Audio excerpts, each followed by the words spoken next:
All right, everybody, it's the Working Fans Podcast, Comedycast, and today we have stand-up comedian, author, and just all-around good guy. Thanks for joining the show, Brian Barbecue. Thank you so much for having me. Wow, that's so many nice things. I wouldn't even say any of those things about me. I write dick jokes usually, but yes, it's great to be here. Oh, can I say that, by the way? You can say whatever you want. Yeah. Cool. I should have asked that way before. You can see I'm not professional. This is great. We're not Thank you either. for having me. This is rad. Your book, it's the Liquor Store Chronicles, by the way, too. Yeah, it's a thank you for plugging the book. It's been getting like a revamp kind of because it's been coming back up. I was doing like a lot of book readings. It came out like a little bit before the pandemic. It was about a crappy liquor store that I worked at in Hartford for 5 years. Well, it's also being like a touring comic, and it's just like the best of like the horror stories that you would hear there. And it's a funny book. It's a good table read if you ever got to take a dump too. It's a great dump read. I highly recommend it. But yeah, I was doing book readings and then COVID kind of happened. So I was doing like some live streams with that for a little bit. But then now that things are back up, I kind of been doing it at the end of my stand-up sets, which is something I was aiming to do. But I was always doing like stand-up and then book readings like separately, even though they were both funny and getting the same reaction. I was like, oh, why wouldn't I just read my book at the end of a long set and do even more time? So that's been fun to fiddle with lately.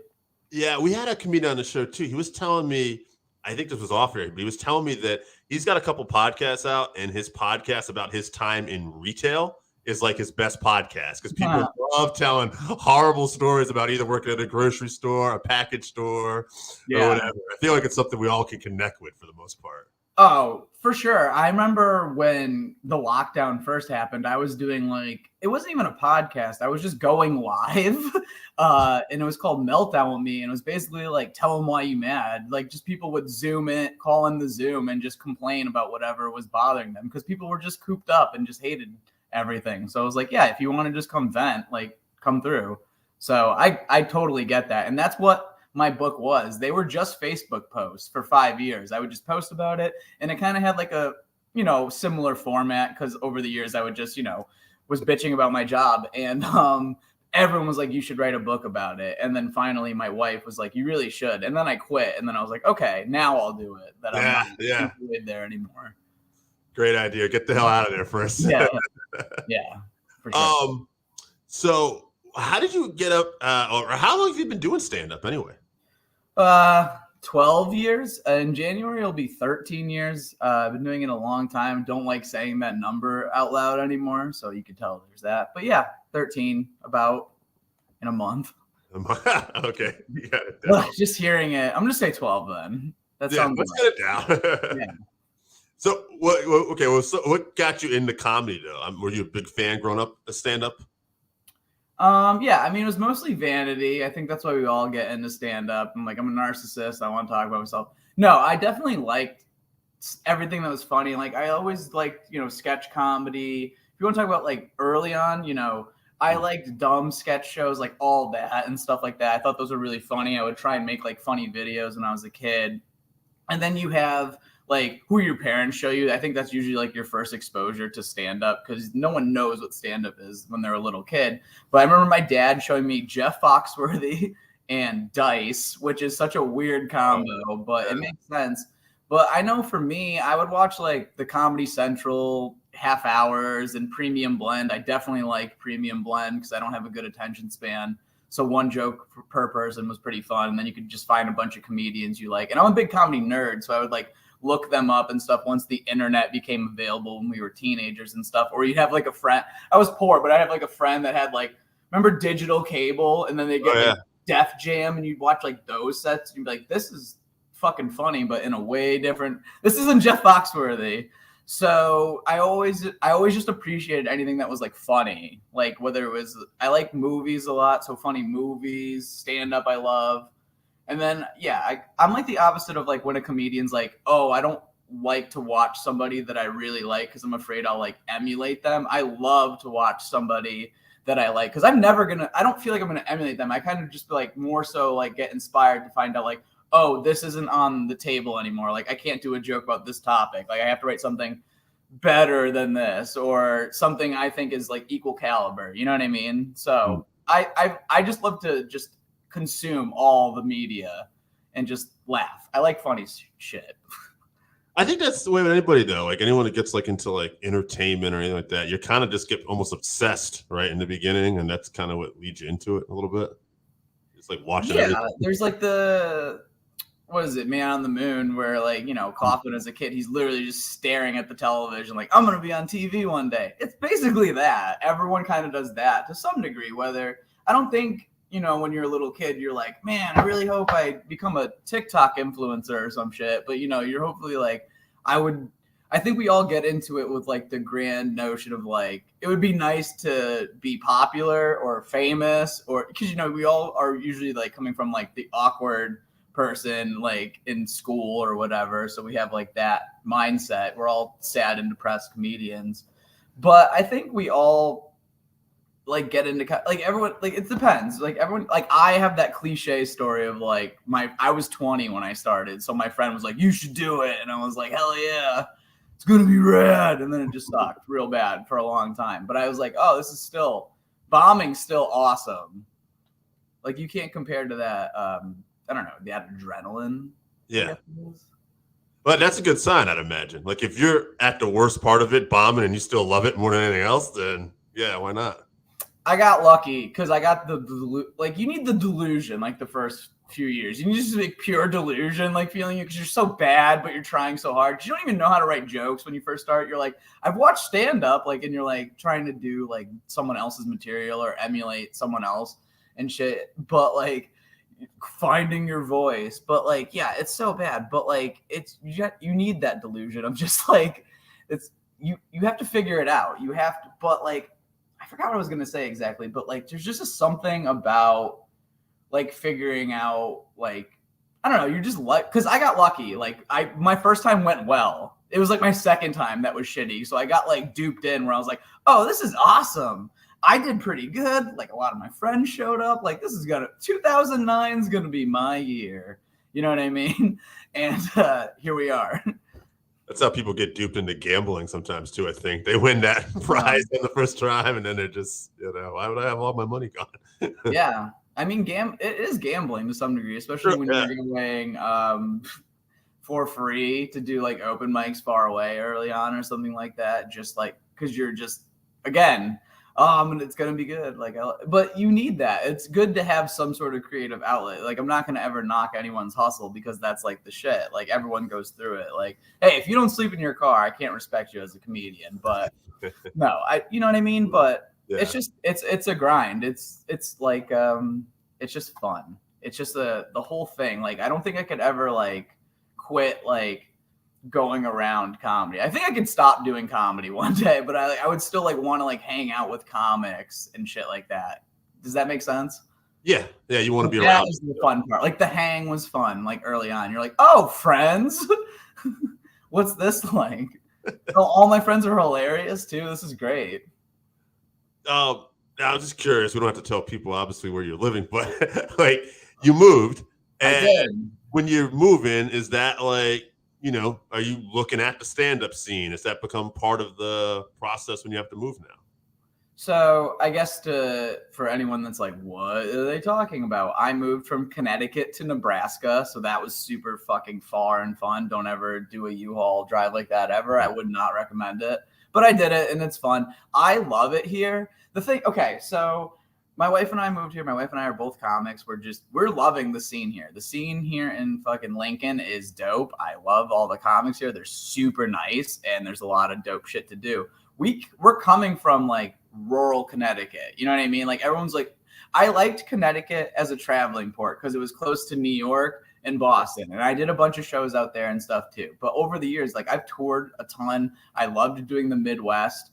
My wife and I, we wanted to buy a house, but we didn't know where we wanted to move necessarily. We were, she wants to move to Arkansas or something. And there was a lot of, where and what's cheap and what checks all the boxes. And then it just became Nebraska. We fell in love with Nebraska, believe it or not. Like we just love it here and stuff. But I've always kind of loved the Midwest and like sort of that stuff. But we thought about the South too, but we kind of just, I don't know. At one point, we had to like make a decision and then just figure it out and go from there. But we couldn't have picked like a better scene to just jump in. They've just been so welcoming and stuff like that. So I definitely did do research, but I'm also not a stranger to traveling to new areas, finding who runs stuff or reaching out to bookers and stuff like that from touring and just knowing who runs things in similar areas. And Zoom comedy opened it up for a lot of things. I know some comedians are 50-50 and 90% of listeners don't even know what the fuck I'm talking about. But when the lockdown happened, everyone did stand up on Zoom, and we all met a lot of comics from all over the world and we still do Zoom stuff. It's still popping with like a mic with 30 plus people every time we do it or something. But we met a lot of Omaha comics that we also just like vibed with hella hard. So it was like, that seems like a good scene out there. Like we should get out that way. Interesting. So even though I'm guessing it's obviously not the same thing, maybe adrenaline wise, but like you found a lot of good in the Zoom, like you met great connections. I love Zoom comedy, dude. Honestly, like between me and you live streaming, I really don't see the need to like go to an open mic like in person, like really at that point. Like I do still, but like, you know what I mean? Like when you can just like, if you're just there to work, like why not just do it from home? And like, Zoom comedy is just like regular comedy. If you use it constructively, it could be very beneficial. But if you just use it as like an excuse for a social life, then you're not going to get the same benefits from it. It is what it is. If you go there to work, you're going to get results. So if you try fucking hard and do fun things and make it creative, and like, especially when we were locked down, it was different because it didn't start with us doing like Zoom comedy. We didn't know what it was when everything first locked down. Like 3 days after it, my wife and I started a writers group where we're like, we're not going to do a mic, but like we met every day for 3 months straight, basically. And a bunch of comics just joined. It was usually like 20 plus, and we all just wrote for 2 hours and just shot the shit, wrote jokes, used prompts, stuff like that. Just trying to keep everything going because like when everything opened back up and we could do like parking lot shows or whatever the fuck was going on, there was the people that were doing the same jokes that they did before the lockdown happened, but at least we got to like work out from home basically, and then had some, because you could have like just done nothing the whole time too and just had new takes, but it was untested. So that would be like the ultimate adrenaline nervousness, you know what I mean, of just bombing basically, especially those shows when everything first opened up. Like I never wanted to do a parking lot shows. We did a ton of like yards and stuff like that, and I actually loved those, just being outside and like having that like sort of setup and just doing different locations and traveling to people. But I couldn't do like the fucking people beeping at me. That's where I draw the line. I'm like, you know what, I'm not doing a fucking set for cars. I'll just do it on my computer with no pants on or whatever. That actually sounds like a really good idea. Now, let me ask you, this is probably a silly question, but I guess you must have been asked one, but like the name barbecue, how did you come up with that? Is it something as simple as you just love barbecue? I thought you were going to ask me, am I wearing pants? It's actually 2 years to the day I like changed my name. So my last name is Barganier. I used that for the first, like, I guess 11 years of my comedy. Like it's always been my name for everything. But my wife and I used to have a podcast called the Meat Slap Podcast. She goes by Ham. Her name's Ham Clancy. I'm Brian Barbecue. So I was bitching on our podcast, because basically our podcast was like, we would do like our weekend show. We did it once a week. It was like, these are all the shows we did. We kind of like talk about like how fun they were and whatever. And then we would do like certain segments. And I was just bitching because, as you might notice, my last name is fucking weird. It's 2 letters switched, and it's the word bargainer. People fucking spell it wrong all the time. Autocorrect's a motherfucker, but people butcher my last name. They write like different, like one time it was Brian Barbados. You know what I mean? Like it just gets like destroyed. Even brain, like it's just a fucking nightmare. I was bitching on my podcast with my wife, like basically like, I might as well change my last name to Barbecue. I don't think anyone would fucking notice at this point. And I did on Facebook, and not enough people noticed. So I just kept it. And then like bookers actually started messaging me like, hey, I didn't know you changed your fucking name. I was like trying to reach you. And I was like, sorry. Yeah, it's just like my So on the podcast, I was like, it's with the Meat Slap Podcast with Ham Clancy and Brian Barbecue. It then became like just a joke on the podcast. But then here's like the fucking final nail in the coffin where it really happened. the lockdown, Zoom comedy. I meet all these fucking comedians on Facebook. My name is Brian Barbecue. I get signed up on all these things as Brian Barbecue. It kind of just becomes the stage name. Some people still use my real last name. They would like ask some, you know what I mean? But for the most part, I don't like people just write one or the other now, and I just don't care. Yeah, I mean, it's catchy. You know, it has a good rhyme to it. Brian Barganier doesn't sound bad either, if you can pronounce it correctly. But barbecue, you could just read it. It's just easier.